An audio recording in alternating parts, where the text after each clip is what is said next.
السلام عليكم ورحمة الله. رسميا على خطى حسام عوار، ريان شرقي يعلن انضمامه إلى منتخب الجزائر بهذه الطريقة كما فعل حسام عوار بالتفصيل. هنعرف في هذا الفيديو كل التفاصيل، ولكن عزيزي المتابع طالما وصلك هذا الفيديو ما تنساش أنك تشرفنا وتشترك معنا في هذه القناة ولايك علشان الفيديو ده نشوف العدد من الناس، واذكر الله وصلى على النبي أهم شيء. ويلا بينا ندخل في الموضوع على طول.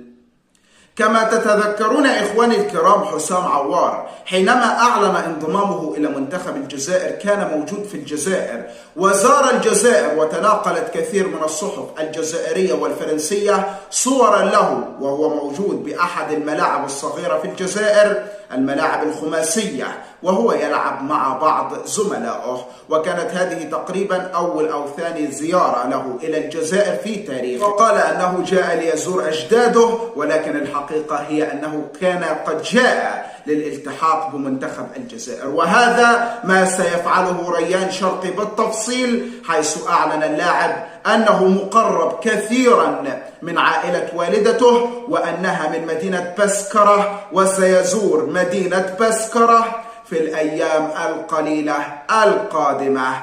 طبعا خطة ذكية، وقال أن لدي رغبة كبيرة من زمان في زيارة هذه المدينة الساحرة حبيبي. وهذا دليل قاطع على أن اللاعب ريان شرقي في منتخب الجزائر في تربص مارس إن شاء الله. وذكرت التقارير الصحفية الفرنسية أن ريان شرقي سيعلن رسميا عن انضمامه إلى منتخب الجزائر بعد رحيله في فترة الانتقالات الشتوية من نادي أولمبيك ليوني، وسيتوجه إلى الدوري الإيطالي على أقرب تقدير. شاركنا رأيك عزيزي المتابع في التعليقات في هذه التفصيلة. لايك واشتراك، والسلام عليكم ورحمة الله.